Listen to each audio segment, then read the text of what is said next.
میں نے وہیں سے نشتر میڈیکل کالج کے ہاسٹل فون کیا تھا اور لوگوں کی خیریت دریافت کی تھی۔ جس نے بھی یہ فون وصول کیا تھا اس نے ساتھ ہی کھڑے ہوئے نشتر یونین کے صدر ارباب عالم کو فون پکڑا دیا تھا، اور ارباب نے کہا تھا کہ سب ٹھیک ٹھاک ہے، جو تم نے پڑھا وہ اخباری افواہیں ہیں، جبکہ حقیقت میں یہ اخباری پروپیگنڈا تھا جو جمعیت نے کیا تھا۔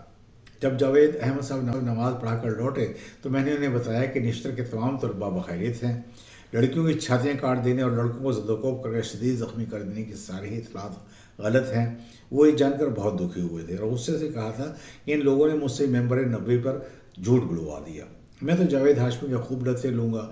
میں نے ان کی خفگی دور کرنے کے لیے انہیں بتایا کہ جب آپ لوگوں کی غیر موجودگی میں آپ لوگوں کا انتظار کر رہا تھا تو ایک بزرگ ملنگ نما شخص جو کرتے سے بے نیاز تھے، دھوتی پہنے ہوئے تھے، آنکھوں پر موٹی شیشوں کی اینک تھی، گلے میں رنگ برنگے منکوں کی مالائیں تھیں اور مجھ سے جنسیات کے بارے میں عجیب و غریب سوالات کر رہے تھے۔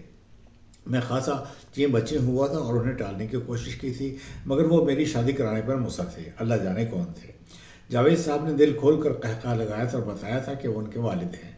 چلے اس طرح جاوید صاحب کا غصہ رفع ہو گیا تھا، لیکن شام کو جب جاوید احمد، جاوید ہاشمی اور مجیب الرحمان شامی کے ساتھ چہل قدمی میں بھی شریک تھا، تب جاوید احمد نے جاوید ہاشمی کو خوب آڑے ہاتھوں لیا تھا، مگر وہ سیاستدان تھا اور یہ عالم، اس نے بڑے طریقے سے خود کو بے قصور ثابت کر دیا تھا اور کہا تھا کہ جو مصدقہ اطلاعات ہمیں ملی تھیں وہی آپ لوگوں کے گوش گزار کی تھیں، اور ہاں البتہ ان اطلاعات کی دوسرے ذرائع سے تصدیق کرنے سے ہم قاصر رہے تھے، جبکہ حقیقت یہی ہے کہ اطلاعات وہی تھیں جو تھیں، ان کو نمک مرچ اپنے مخصوص مقاصد کی خاطر لگایا گیا تھا۔ اگلے روز میں ملتان پہنچ گیا تھا، چونکہ میرے کمرے میں خالد احمد نام کا لڑکا رہتا تھا جو قادیانی تھا، اور جمعیت والوں نے تمام ہی مرزائی لڑکوں کا سامان نظر آتش کر دیا تھا۔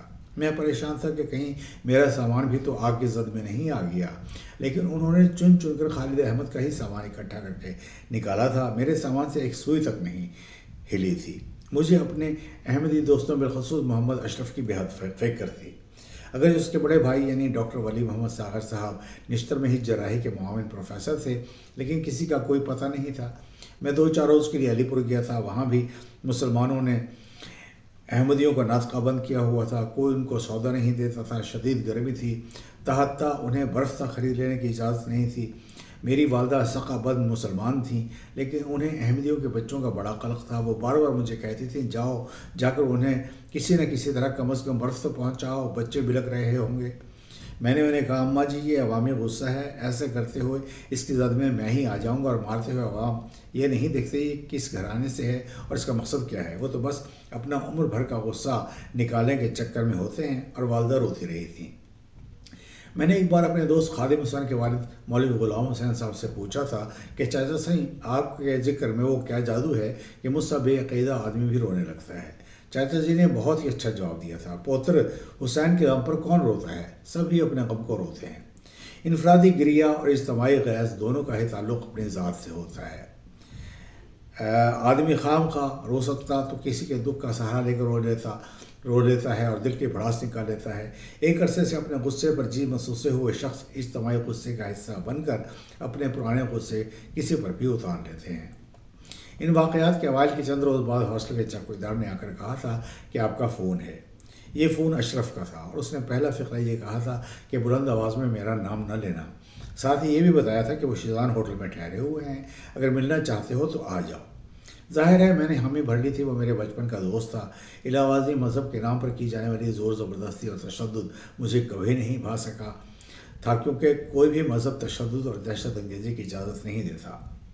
اس کے لیے مذہب کا استعمال کرتے ہوئے تعویلات تلاش کر لی جاتی ہیں، جبکہ یہ سب کچھ منسلک مفادات کے حصول کا ذریعہ ہوتا ہے، جس کے لیے عمومی تنافر کو ہوا دی جاتی ہے۔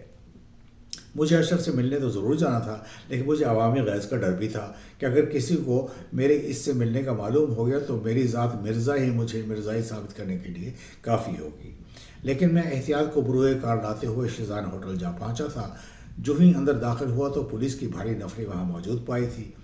میں لمحے بھر کو تو ٹھٹک ہی گیا تھا کہ یہ کیا دلسا ہے، کبھی میں کسی نئی استاد میں ہی نہ پھنس جاؤں۔ پھر ہمت بحال کر کے میں نے کاؤنٹر سے اشرف کے بارے میں دریافت کیا تھا۔ ایک مینیجر نما شخص مجھے ایک میز تک لے گیا تھا اور مجھے وہاں بیٹھنے کا کہہ کر خود چلا گیا تھا۔ تھوڑی دیر میں ملک شیک پیش کر دیا گیا۔ میں متشکک تھا کہ چکر کیا ہے۔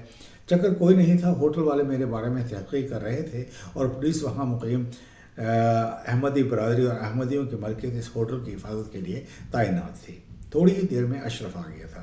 ہم ایسے ملے تھے جیسے ایک عرصے سے بچھڑے ہوئے ہوں۔ پھر وہ مجھے اپنے کمرے میں لے گیا تھا۔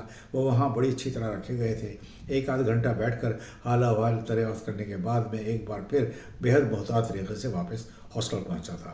چند روز کے بعد ذوالفقار علی بھٹو نے قانونی طور پر احمدیوں کو غیر مسلم قرار دے دیا تھا۔ اس مقصد کے حاصل ہوتے ہی وہ ذمہ بن گئے تھے اور ان کی حفاظت مسلمانوں پر فرض ہو گئی تھی۔ اشرف اور باقی احمدی طلباء لوٹ آئے تھے، لیکن اب خالد نے میرے کمرے میں رہنے کے بجائے اپنی برادری سے منسلک ہم جماعتیوں کے ہمراہ رہنے کو ترجیح دی۔